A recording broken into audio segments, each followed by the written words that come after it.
Olá, pessoal do Para Sempre Umbanda, Casa de Pai Flecha Certeira em Manjaciara, tendo espírita de Umbanda Santa Rita de Cássia, minha mãe, minha raiz. Benção manhã! Meu nome é Paulo Ludogero e vamos começar mais um Me Fundamentar 353.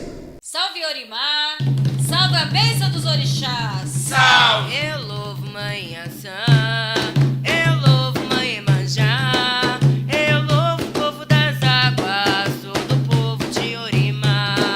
Eu louvo Mãe Ansã, eu louvo Mãe Emanjá, eu louvo o povo das águas, todo o povo de Orimar.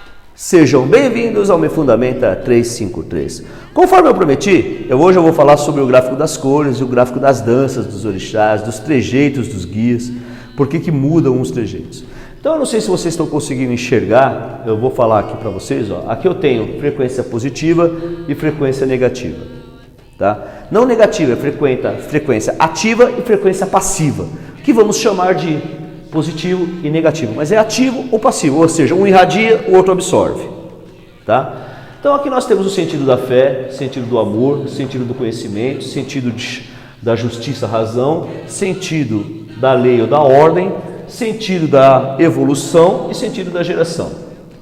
Temos como regentes desses sentidos, na frequência passiva, Oxalá, Oxum, Oxóssi, Xangô, Ogum, Obaruaê e Iemanjá. Ok, então vamos pensar assim. Oxalá. Oxalá é o regente da fé. Então, ele trabalha na linha da fé. Mas Deus gera em si e de si. Se ele gera em si e de si, ele se multiplica o tempo todo. Eu sempre gosto de usar o exemplo do limoeiro. Tem um limoeiro que dá o fruto, o limão. O limão cai, rola para baixo, abre-se as sementes caem na terra, germina e nasce um outro limoeiro. Ou seja, Deus gerou em si o limoeiro e gerou de si um outro limoeiro. Deus gerou em si Oxalá e de si, de Oxalá, geraram-se outros Oxalás. E é assim o tempo todo. Deus gera em si e de si o tempo todo. Então, Oxalá é o regente da fé. Mas, para que eu tenha amor ao próximo, amor à religião, amor ao que eu trabalho, eu tenho que acreditar naquilo, eu tenho que ter fé naquilo. Se eu tenho que ter fé, então lógico, eu tenho um Oxalá da fé e tenho um Oxalá que atua na irradiação do amor. Para eu ter amor, eu tenho que conhecer, eu tenho que ter fé. Então eu tenho um Oxalá que atua na regência do conhecimento, na regência do conhecer.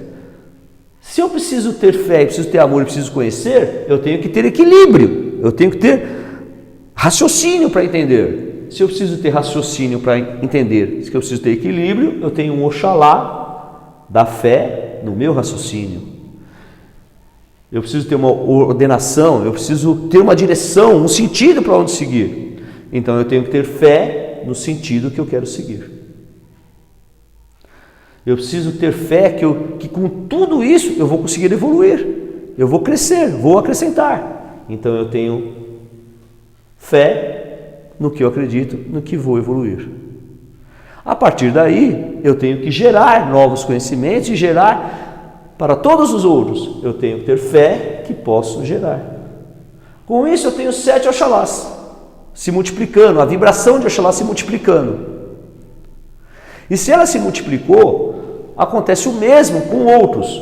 Oxum da fé, Oxum do conhecimento, Oxum da razão, Oxum da ordem, da lei, Oxum da evolução, Oxum da geração. O mesmo acontece com Iemanjá.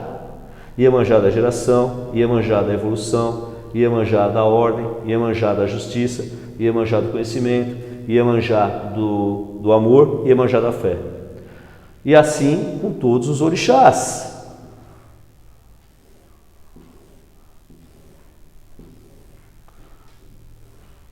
Xangô da fé, Xangô do amor, Xangô do conhecimento, Xangô da ordem, Xangô da evolução, Xangô da geração.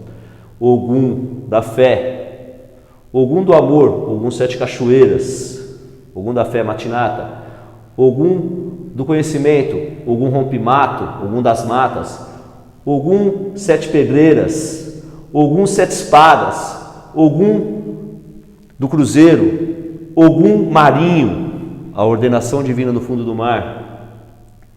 E aqui por diante, com todos os pais e mães orixás. Com isso, o que eu quero dizer? O Baloé também. Eu tenho que ter evolução em todos os sentidos da vida. Com isso, o que eu quero dizer aqui agora? Fica mais fácil de entender. Por exemplo, uma Oxum, que é de Oxum, ela vem dançando assim, a dança da criação. Uma Oxum, que é da lei, ela é guerreira. Ela pode vir dançar até com uma espada, ela é guerreira. Muda o trejeito e pode mudar até a cor. Aqui ela pode ser rosa, aqui ela já pode ser um azul escuro. Tem casas que dão azul para Oxum. Ogum, aqui, vermelho, mas ele pode ser azul por causa das águas de Oxum ou das águas de Iemanjá. Pode ser branco por causa da fé de Oxalá. Então, aí nós chamamos de qualidades. E cada pontinho desse que se cruza, nós podemos falar que surge um orixá, ou uma qualidade de um orixá. Isso segundo a nossa doutrina, segundo o nosso entendimento. Eu sempre falo para todo mundo que as 7 linhas de Umbanda foi ensinada para mim como ninguém por Pai Rubens Saraceni. Tá? Ele colocou as 7 linhas de Umbanda nos sentidos: fé, amor, conhecimento, justiça, razão, ordem, lei, evolução e geração. E a partir desses sentidos você pode colocar os orixás que você quiser, os orixás que a casa trabalha. Para nós, perfeito. Sendo assim, nós temos aqui um gráfico de cores. Ou seja, se é um Ogum da fé, por exemplo, ele pode pedir branco. Se é um Ogum de Oxum, ele pode pedir até um azul escuro ou uma outra cor. Se é um Ogum de Oxóssi, ele pode pedir um vermelho mais esverdeado. Se é aqui Xangô, ele pode pedir vermelho ou um vermelho mais escuro, parecendo por marrom. Vermelho. Aqui um vermelho mais rubro, parecendo, indo para a cor roxa, indo para a cor da transmutação. E aqui um azul mais claro, indo para as águas. E assim com todos os orixás. Por isso que tem algumas casas que dão outras cores para os orixás. Que nem eu já vi uma casa que dá laranja para Ogum. Eu já vi casas que dão outras cores para Oxóssi sem ser o verde. Não está errado. Nós temos aqui entender e compreender. E daqui surgem também os trejeitos dos orixás, os trejeitos das entidades. Por isso que não tem como codificar um modo de trabalho de uma entidade ou de um guia espiritual. Tá aí, Me Fundamenta 353. Abraço!